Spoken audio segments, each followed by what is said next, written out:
নমস্কার বন্ধুরা, আমি তুহিন রিভিউলজি চ্যানেলে আপনাদের প্রত্যেককে স্বাগত জানাই। এখন কথা বলবো মির্জাপুর সিজন 3 নিয়ে।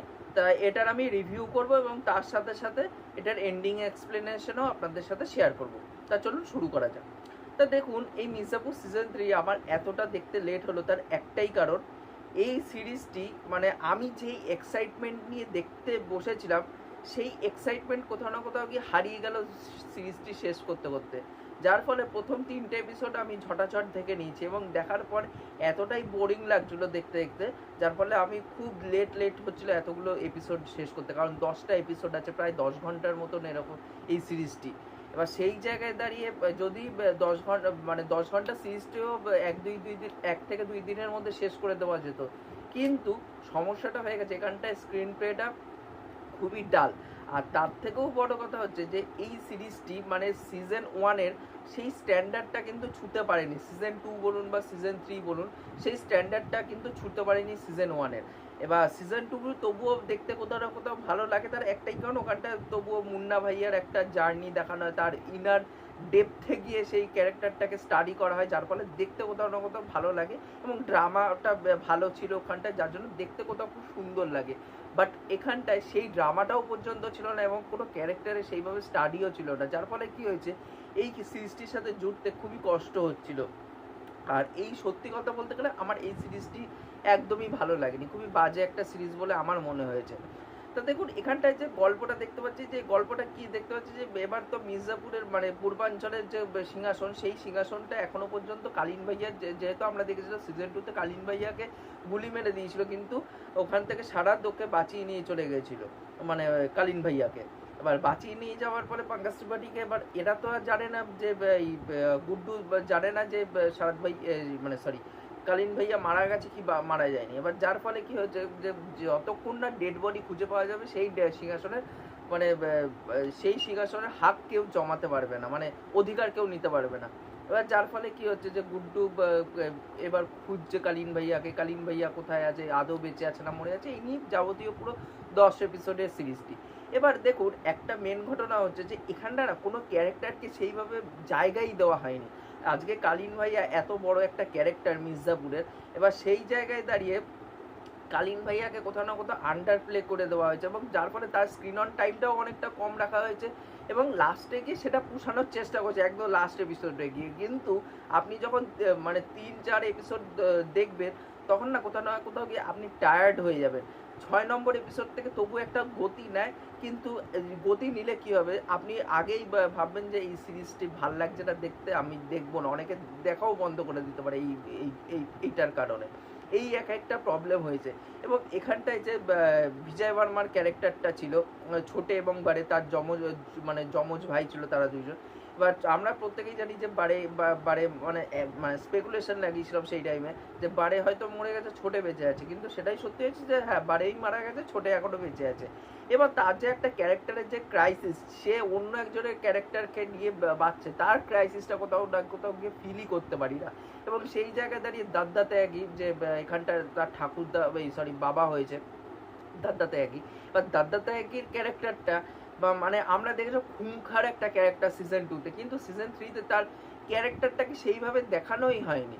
এবার যার ফলে কি হচ্ছে একটা সিন রাখা হয়েছে বাট সেটা কিন্তু এনাফ ছিল না, আর একটু দেখানো উচিত ছিল। এবং আমরা সিজন 1টা কেন এত ভালো লেগেছিল, ওখানটা ইন্টিমেসি ছিল, গালিগালাজ ছিল, তারপর হচ্ছে খুন খারাপি, মানে অ্যাকশন বাওয়াল, মানে পাওয়ার প্যাক ছিল এবং মিম ম্যাটেরিয়াল কিছু জিনিসপত্র ছিল, কমেডি ছিল, যার ফলে না একটা হোলসাম এন্টারটেইনিং একটা প্যাকেজ প্রোভাইড করছিল সিজন 1টা। সিজন 2টা তবুও একটু ড্রামার দিকে বেশি নজর দেয়, বাট সিজন 3টা কোনো দিকেই নজর দিতে পারেনি, যার জন্য সিজন 3টা মানে মানে ধারাস করে পড়ে যায়, সেই এক্সপেকটেশনটা কোথাও না কোথাও গিয়ে আমার পড়ে যায় যে হ্যাঁ কি ভেবেছিলাম কি হলো। এই যে এত এক্সাইটমেন্ট ছিল সিজন 3 কবে আসবে, সিজন 3 কবে আসবে, বাট সিজন 3 যখন আসলো সত্যি কথা বলতে গেলে আমি টোটালি নিরাশ হয়েছি এই সিজন 3টা দেখে। এখানটায় কোনো ক্যারেক্টারকে সেইভাবে জায়গা দেওয়া হয়নি, প্রত্যেকটা এতগুলো ক্যারেক্টার রাখা হয়েছে, প্রত্যেকটা ক্যারেক্টারকে সমান প্রায়োরিটি দিতে গিয়ে কোনো ক্যারেক্টারকেই সেইভাবে স্ট্যাবলিশ করতে পারেনি, যার জন্য কোনো ক্যারেক্টারের সাথে জুড়তে আপনি পারবেন না। হ্যাঁ একটা জিনিস কি ভালো লেগেছে এখানটায়, গুড্ডুর ক্যারেক্টারটা যেটা আলি ফাইজাল প্লে করছে, এবার আলি ফাইজাল যেহেতু একজন ভালো অভিনেতা, প্রত্যেকে এখানে ভালো অভিনেতা, বাট আলি ফয়সালের ক্যারেক্টারটা তবুও একটা কিছু ম্যাটেরিয়াল ছিল যার জন্য আলি ফয়সাল সেটাকে তবুও কিছুটা অংশ উতরে দিতে পেরেছে থ্রু আউট সিরিজটা জুড়ে। বাট কোনো ক্যারেক্টারকে সেইভাবে ইনার ডেপথে গিয়ে দেখানো হয়নি বলে সেই জিনিসটা কোথাও না কোথাও গিয়ে মিসম্যাচ হয়েছে বলে আমার মনে হয়েছে। ভালোও লাগেনি কোনো ক্যারেক্টারের ডেপথ না থাকলে একটা ক্যারেক্টার মানে সিরিজ দেখি একটা ক্যারেক্টারের জন্য, কারণ ক্যারেক্টার যদি আইকনিক না হয় তাহলে সিরিজটা দেখে কোনো লাভ হয় না। এবার এখানটা কোনো ক্যারেক্টারকে সেইভাবে আইকনিক করে তুলতে পারেনি, এইটা একটা প্রবলেম হয়ে গেছে বলে আমার মনে হয়। শুধু আমার এখানে গুড্ডুর ক্যারেক্টারটাই শুধু ভালো লেগেছে, সে স্ট্যান্ড আউট পারফরমেন্স দিয়েছে আলি ফয়সাল, এছাড়া কোনো ক্যারেক্টারকে সেইভাবে পারফরমেন্সেরও জায়গা ছিল না এবং সেইভাবে অভিনয়ও হয়নি আমি বলবো। আর তার থেকেও বড় কথা হচ্ছে যে এখানটা খুন খারাপি যদি দেখছেন, যে খুন খারাপি মাত্র দুটো সিনই রাখা হয়েছে। এক জায়গায় যখন আলি ফয়সাল ওই প্রিয়াংশুকে পুরো চোখ তুবড়ে একেবারে মেরে দিচ্ছে, সেই জায়গাটা খুবই ব্রুটাল লাগে। আর আরেকটা সিজনে একদম ফার্স্ট এপিসোডেই দেখিয়ে দেয় যখন গোলু একটা এলাকায় চলে যায় এবং এই এলাকায় একটা খবর দেয় একজনের ব্যাপারে, সে খবরিকে তুলে ওখানকার যে বাহুবলী আছে সে তুলে নিয়ে আসে গলুর সামনে মার্ডার করে কুপিয়ে, সেই জায়গাটায় ব্রুটাল সিন। এই দুটো জায়গা ছাড়া আর কোনো ব্রুটাল সিন নেই। সত্যি কথা বলতে গেলে এই মুন্নার ক্যারেক্টারটা কিন্তু মানে মুন্না ভাইয়া যে ক্যারেক্টারটা প্লে করেছে দিব্যেন্দু শর্মা, তা দিব্যেন্দু শর্মাকে সত্যি এখানটা খুব মিস করছিল, কারণ ক্যারেক্টারটাই আনপ্রেডিক্টেবল ছিল, কখন যে কী করে বসে সেটা আমরা কখনো কিছু জানি না। তা ওভারঅলে সিরিজটা আমার ভালো লাগেনি, আমি ওয়ান টাইম ওয়াচও বলবো না, যদিও কিছু এন্টারটেনিং প্যাকেজ থাকতো তবুও একটা কথা ছিল, বাট ওভারঅলে আমার সিরিজটা ভালো লাগেনি। তাই এটা ছিল আমার রিভিউ। এবার যদি আমি এন্ডিং এক্সপ্লেনেশনে আসি, তা দেখুন এন্ডিং এক্সপ্লেনেশন এখানটায় আমার যেটা মনে হচ্ছে যে আমরা লাস্টে দেখতে পাচ্ছি যে কালীন ভাইয়া একদম মানে সব বাহুবলীদের একটা মিটিং করা হচ্ছে এবং সেই মিটিংয়ে কালীন ভাইয়া ঢুকছে পঙ্কজ ত্রিপাঠী, এবং ঢোকার পর সে যখন প্রত্যেকে তাকে নমস্কার করছে, সে তখন প্রত্যেকটা বাহুবলীকে মেরে ফেলছে এবং সে সারাদ্রে ভেবেছিল যে সিংহাসনের মানে পূর্বাঞ্চলের সিংহাসনের মালিক করাবে, মানে মির্জাপুরের গাদ্দিতে ওকে বসাবে। কিন্তু কারণ কেন তাকে মেরে ফেললো তার একটাই কারণ আমার যেটা মনে হচ্ছে, কারণ একটা জায়গায় আমরা দেখতে পাচ্ছি ঈশা তালবার কিন্তু ডেকে পাঠাচ্ছে পঙ্কজ ত্রিপাঠীকে, যখন ঈশা তালবার জানতে পারছে যে পঙ্কজ ত্রিপাঠী বেঁচে আছে তখন ডেকে পাঠাচ্ছে, কারণ সে একটা এভিডেন্স পেয়েছে। সেই এভিডেন্সটা কার মারফত পেয়েছে? গুড্ডুর বোনের মারফত একটা এভিডেন্স পেয়েছে যে এখানটায় মূলত যে ঈশা তালবারের যে মানে মাধুরী যে ক্যারেক্টারটার নাম, তা মাধুরী যে বাবা ছিল, বাবাকে অ্যাকচুয়ালি মার্ডার করেছে হচ্ছে, মানে মার্ডারের পিছনে হাত আছে হচ্ছে অ্যাকচুয়ালি সারাদের, সেটা সে জানতে পেরে গেছিলো ওই এভিডেন্সটা দেখে, যার ফলে সে ডেকে পাঠাচ্ছে কালীন ভাইয়াকে। এবং কালীন ভাইয়ার সাথে যে ওভারঅলে কী কথোপকথন হচ্ছে সেটা কিন্তু আমরা জানতে পারছি না, কিন্তু আমার যেটা মনে হচ্ছে যে ওখানটাই হয়তো কালীন ভাইয়াকে বলেছে যে সারাদ এরকম করে ডবল গেম খেলেছে, সে সিংহাসনে বসবে বলে, তার জন্যই ওকে কিন্তু মেরে দিয়েছে, সারাদকে মেরে ফেলে দিয়েছে এখানটায় পঙ্কজ ত্রিপাঠী। আর অপর দিকে আমারও যেটা মনে হচ্ছে বীণা ত্রিপাঠী, যেটা কালীন ভাইয়ার বউ রাশিকা দুগ্গাল প্লে করছে, রাশিকা দুগ্গাল কিন্তু মানে এখানটা আমার যেটা মনে হচ্ছে রাশিকা দুগ্গালও কিন্তু পরের সিজনে হয়তো মরেও যেতে পারে আমার যেটা মনে হচ্ছে, কারণ রাশিকা দুগ্গাল নিজের ছেলেকে সিংহাসনের রাজা করানোর জন্যই কিন্তু সে প্রত্যেকটা ক্যারেক্টারের সাথে আউট প্লে করেছে, প্রত্যেকটা ক্যারেক্টারকে নিজের হাতে ধরে মেরেছে, কিন্তু সে কেন? কারণ সে খুব ম্যানুপুলেটিভ ছিল। এবং এখানটায় সিরিজের আরেকটা আমি নেগেটিভ বলতে চাই যে ক্যারেক্টারটা এতটাই ম্যানুপুলেটিভ ছিল, প্রথম 5টা এপিসোড ধরে কিন্তু সেই ম্যানুপুলেশন গেমটা আমরা কিন্তু দেখতে পারি না, লাস্ট ওই 4-5টা এপিসোডে গিয়ে তারপর দেখতে পাচ্ছি সে ম্যানুপুলেশন করছে, তার আগে কিন্তু কিছুই দেখতে পাই, এটাও একটা নেগেটিভ বলে আমার মনে হয়েছে। সে যাই হোক, এবার সে ম্যানুপুলেশন করে, কারণ ম্যানুপুলেট করে সবাইকে মেরে ফেলেছে নিজের ছেলেকে গাদ্দিতে বসাবে বলে। এবার সেই জায়গায় দাঁড়িয়ে কিন্তু একটা জায়গায় যখন মাধুরী কথা বলতে হবে বীণা ত্রিপাঠীর সাথে, বীণা ত্রিপাঠী তখন বলবে যে কালীন ভাই, মানে মাধুরী জিজ্ঞেস করবে যে যদি কালীন ভাইয়া বেঁচে থাকে পঙ্কজ ত্রিপাঠী তাহলে ভালোই তো হয়, বলে তখন ও বলে যে 3খানা গুলি খেয়েছে, তা কী করে বাঁচবে, বেঁচে আছে না মরে আছে আমার তো কিছুই বুঝতে পারছি না। তখন মাধুরী জিজ্ঞেস করবে বীণা ত্রিপাঠীর যে কেন তুমি কী করে জানলে 3খানাই গুলি খেয়েছে, তখন ও বললো যে গুড্ডু এবং গোলু এরা দুইজন মিলে কনভারসেশন করছিল নিজেদের মধ্যে, তখন আমি শুনতে পেয়েছি কারণ নিজের কানটা খোলা রেখেছি। সেই জায়গার থেকে আমার যেটা মনে হচ্ছে যে হয়তো মাধুরী ওর কথাটাও বিশ্বাস করেনি, কারণ ওর এক্সপ্রেশন দেখে কিন্তু সেটাই আমার মনে হলো। এবার হতেও পারে আবার নাও হতে পারে, কিন্তু আমার যেটা মনে হচ্ছে যে ও হয়তো বিশ্বাস করেনি এবং এটাও হয়তো সেই মিটিংয়ে কালীন ভাইয়াকে সব জানিয়ে দিয়েছে মাধুরী, যার জন্য কালীন ভাইয়াও কিন্তু পরবর্তীকালে ওকে মেরে ফেলে দেবে। আর তার থেকেও বড় কথা হচ্ছে এখানটায় লাস্টে দেখছি গুড্ডুও জেল থেকে পালিয়ে গেছে। কিন্তু আমার একটা জিনিস পছন্দ হয়নি, যেটা হচ্ছে যে গুড্ডুরে কিস করেছে এখানটা গোলু, সৈয়দা ত্রিপাঠী। তা এই কিসের জায়গাটায় তাদের মধ্যে যে প্রেম কোথার থেকে হলো এটাই আমার মাথায় আসলো না। তো সেই যাই হোক, সে জেল থেকে এখন পালিয়ে গেছে।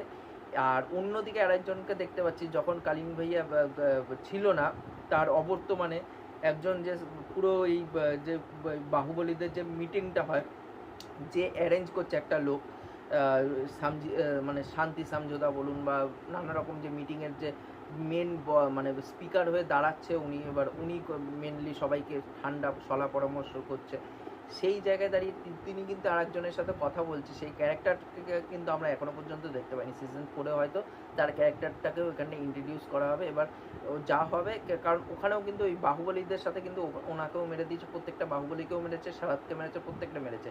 হয়তো হতে পারে সেই ক্যারেক্টারটা এবার সিজন 4-এ আসবে, নতুন একটা ক্যারেক্টার ইন্ট্রোডিউস হবে। এবং অন্যদিকে কিন্তু দাদ্দার সাথে ক্রমাগত কনফ্লিক্ট চলছে এখানে বিজয় বর্মার, কারণ দাদারাই বলছে, বলে পূর্বাঞ্চলে কিন্তু এবার আমাদের হাক আমাদেরকে জমাতেই হবে, না জমালে কিন্তু হবে না। তখন দাদা বলছে, বলে যে আমাদের এই যে মানে যেই জায়গার ব্যবসাটা, এই ব্যবসাটা আমাদের এখানেই ঠিক আছে, কারণ আমরা চুরির গাড়ি এবং মদের ব্যবসা করি। সেই জায়গায় দাঁড়িয়ে কিন্তু আমরা আমাদের জায়গায় ঠিক আছে, কিন্তু ও বলছে, বলে যে আমার জায়গায় কিন্তু ব্যবসাটা এখন স্যাচুরেটেড হয়ে গেছে, আমরা চাই এখন এটা পূর্বাঞ্চলেও মানে বিস্তৃত করতে আমাদের এই ব্যবসাটা। এবার কিন্তু 3-ওয়ে বা 4-ওয়ে কিন্তু একটা ক্ল্যাশ হবে, কারণ একদিক দিয়ে মানে দাদার সাথে তো কনফ্লিক্ট হবেই বিজয় বর্মার পরের সিজনে, কারণ এইটা তার বৌদি জেনে গেছে যে সে বড়ে নয় ছোটে। এবার সেই জায়গা দাঁড়িয়ে বিজয় বর্মাও পূর্বাঞ্চলে ঢোকার চেষ্টা করবে, গুড্ডু আবার নতুন করে হয়তো ঢোকার চেষ্টা করবে। কিন্তু আমার যেটা মনে হচ্ছে, গুড্ডুরও কিন্তু অনেক কিছু হারিয়ে ফেলেছে। এবং গুড্ডুর সাথে আমার সত্যি কথা বলতে গেলে এই সিজনে আমার গুড্ডুকে সব থেকে খারাপ লেগেছে। তার একটাই কারণ, ও প্রিয়াংশুর ক্যারেক্টার একটা ছোট্ট কারণের জন্য প্রিয়াংশুকে পুরো খুনই করে ফেললো। ওই জায়গাটা আমার সব থেকে বাজে লেগেছে। তার ক্যারেক্টারটাকে মানে সেই যে মরাল ভ্যালুসটা, সেটা কোথাও না কোথাও গিয়ে খারাপ হয়ে যাচ্ছে। এবং প্রত্যেকটা ক্যারেক্টারই এখানে গ্রে, কোনো ক্যারেক্টারই এখানে পজিটিভ না। সেই জায়গায় দাঁড়িয়ে দেখতে গেলে যেই ক্যারেক্টারগুলো পজিটিভ ছিল, সেই ক্যারেক্টারগুলো এখন গ্রে শেড হয়ে গেছে। এবার গুড্ডু এবং গোলু এরাও কিন্তু আসতে চাইবে। অপরদিকে কিন্তু মাধুরীর যে কাকা, যে জেপি যাদব, সেও কিন্তু এখন সত্তার জন্য অপোজিশনের সাথে চুক্তি করছে, সেও ফিরে আসতে চায়।